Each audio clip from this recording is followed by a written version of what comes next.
उनके दोस्त की कंपनी में लगा हुआ लाखों करोड़ का काला धन दरअसल देश के प्रधानमंत्री नरेंद्र मोदी का पैसा है।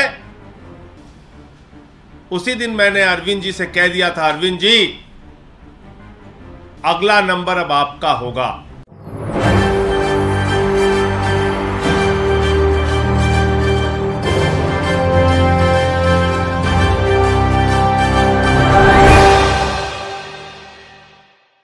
नमस्कार, मैं मोहम्मद आसिफ और आप देख रहे हैं SPN 9 न्यूज़।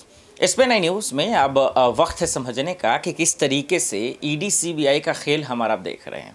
लगातार हमारा आप देख रहे हैं कि मनीष सिसोदिया को जेल में डालने के बाद चाहे अरविंद केजरीवाल हो या संजय जी हो, मोदी सरकार को खुली चुनौती दे रहे हैं और कह रहे हैं कि जब आपकी एजेंसियां इतनी ईमानदार है तो आपकी जांच क्यों नहीं हो रही है। आपकी एजेंसियां इतनी ताकतवर है तो फिर आप में जो भ्रष्ट नेता है, जो करप्ट नेता है, उनका क्यों नहीं जाँच हो रहा।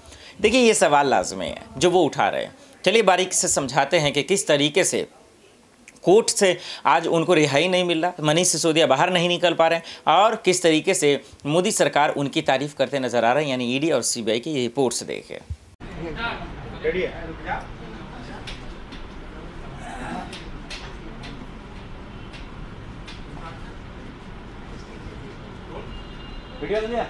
शुरू करें। सभी पत्रकार बंधुओं को नमस्कार। जिस दिन दिल्ली की विधानसभा में दिल्ली के मुख्यमंत्री अरविंद केजरीवाल जी ने कहा था कि देश के प्रधानमंत्री नरेंद्र मोदी जी के दोस्त, उनके दोस्त की कंपनी में लगा हुआ लाखों करोड़ का काला धन दरअसल देश के प्रधानमंत्री नरेंद्र मोदी का पैसा है।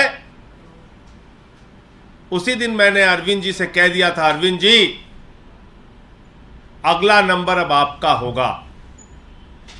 ये लोग सारी जतन करेंगे प्रधानमंत्री के भ्रष्टाचार को दबाने के लिए, क्योंकि अरविंद जी ने सिलसिलेवार तरीके से, बहुत ही कन्विंसिंग तरीके से एक एक चीज परत दर परत करके दिल्ली की विधानसभा में देश को यह समझाने का प्रयास किया था कि ये जो सारा भ्रष्टाचार का लाखों करोड़ का काला धन मोदी जी के दोस्त की कंपनी में लगा है, ये मोदी जी का पैसा है, ये मोदी जी के भ्रष्टाचार का पैसा है, लाखों करोड़।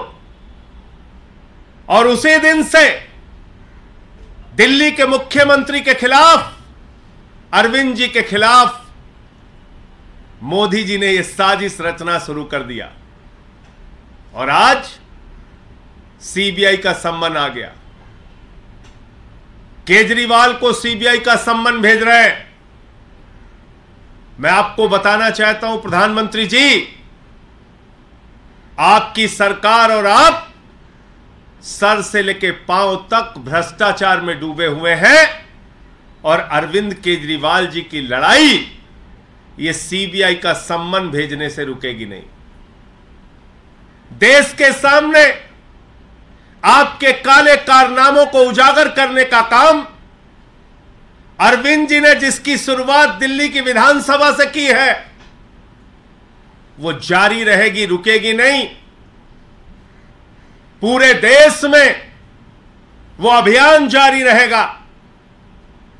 16 तारीख को अरविंद केजरीवाल को गिरफ्तार करने की, अरविंद केजरीवाल को जेल में डालने की, अरविंद केजरीवाल के खिलाफ यह बड़ी कार्रवाई करने की जो साजिश आपने रची है,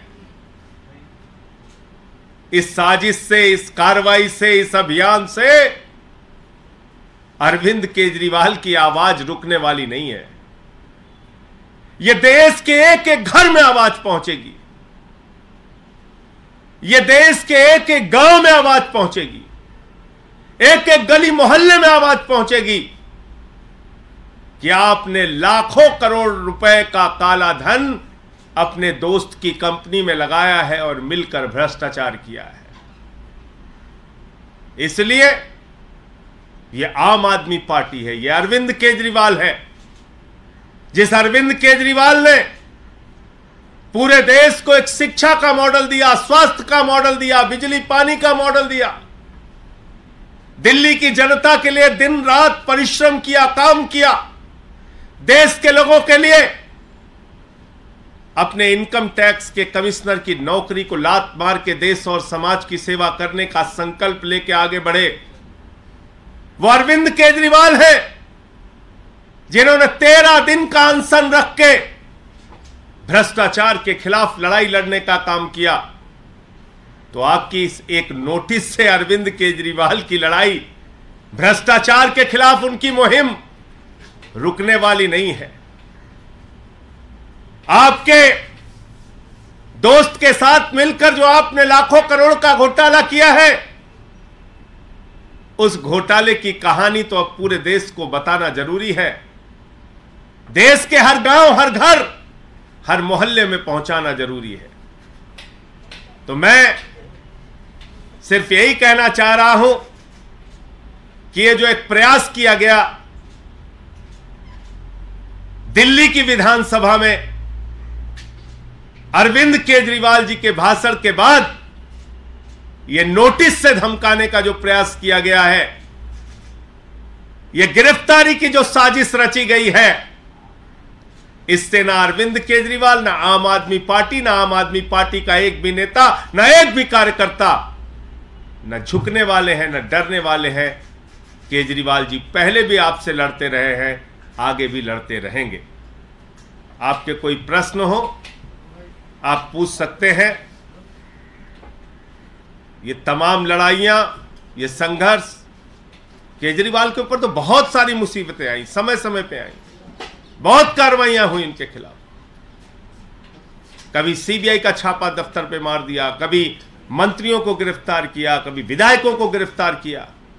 न दिल्ली की जनता का काम रोका, न भ्रष्टाचार के खिलाफ लड़ाई रोकी, और ये लड़ाई जारी रहेगी। क्या मुख्यमंत्री जांच में शामिल होंगे? पूछताछ के लिए जाएंगे उस दिन? जाएंगे 16 तारीख को। देखिए, ऐसा है कि नोटिस अभी मिली है और 16 तारीख को अरविंद केजरीवाल जी जाएंगे। लेकिन मैंने जैसा आपको कहा कि भ्रष्टाचार के खिलाफ उनकी लड़ाई, नरेंद्र मोदी जी ने जो महाघोटाला किया है अपने दोस्त की कंपनी में लाखों करोड़ रुपए का काला धन लगा के, उस लड़ाई को कोई अब रोक नहीं पाएगा। ये चाहे जितनी नोटिस की धमकी, गिरफ्तारी की धमकी, चाहे जो कुछ भी कर ले, लेकिन अब देश के सामने इस महाभ्रष्ट सरकार के, महाभ्रष्ट प्रधानमंत्री का सच बताने की मुहिम जारी रहेगी। सर, आप लोगों ने बहुत सारे इश्यूज उठाए हैं बीजेपी के अगेंस्ट में। कौन सा मुद्दा ऐसा था जिसके कारण आपको लगता है अरविंद केजरीवाल जी को? मोदी के दोस्त की कंपनी में मोदी का लाखों करोड़ का काला धन, यही तो बोला था दिल्ली की विधानसभा में अरविंद जी ने।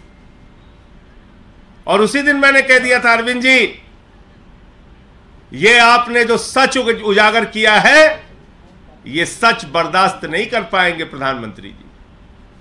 ये सच उनको बर्दाश्त नहीं होगा। मैंने तो पिछले 3 दिनों से बताया किस तरीके से ईडी की पूरी झूठी कार्रवाई चल रही है। आज अरविंद केजरीवाल को नोटिस आ गया, तो क्यों आया?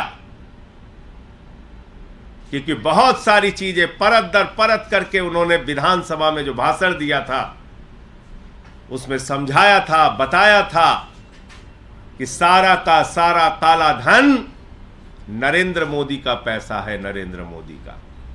मोदी की दोस्त की कंपनी में लगा हुआ लाखों करोड़ का काला धन ये किसी और का नहीं है, नरेंद्र मोदी का पैसा है, नरेंद्र मोदी का।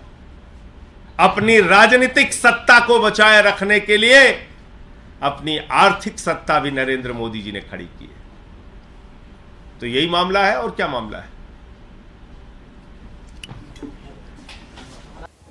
देखा आपने, खुलकर सवाल पूछ रहे हैं, और पूछ रहे हैं कि आपके मन में क्या है, पूछ रहे हैं कि आप चाहते क्या है। क्या अब भी आपको लगता है कि ईडी सीबीआई बीजेपी के नेताओं की जांच करेगा, मोदी जी की जांच कर लेगा? कम से कम नहीं। हालांकि जान रहे हैं कि इस मसले को लेकर विपक्ष ने मोदी जी को चिट्ठी भी लिखा था, उन्होंने कहा था, कोर्ट का भी रुख किया था, लेकिन कोर्ट ने इस मसले पर सुनवाई से इनकार कर दिया, उसके बाद खारिज कर दिया याचिकाकर्ताओं की। अब सवाल यही है कि संजय जी के आग बबूला होने के बावजूद क्या मोदी जी कोई एक्शन ले पाएंगे? ये एक बहुत बड़ा सवाल है। दर्शकों, आपको क्या लगता है? हमें कमेंट कर जरूर बताइएगा। साथ ही ये भी बताइए कि जो सवाल संजय जी उठा रहे हैं, क्या ये बुनियादी सवाल है? क्या ये पूछे जाने चाहिए? और हाँ, तो फिर इस पर कार्रवाई आखिर क्यों नहीं हो रही है? ये एक बड़ा सवाल है। देश दुनिया की बड़ी खबरों के लिए देखते रहें SPN न्यूज़। नमस्कार।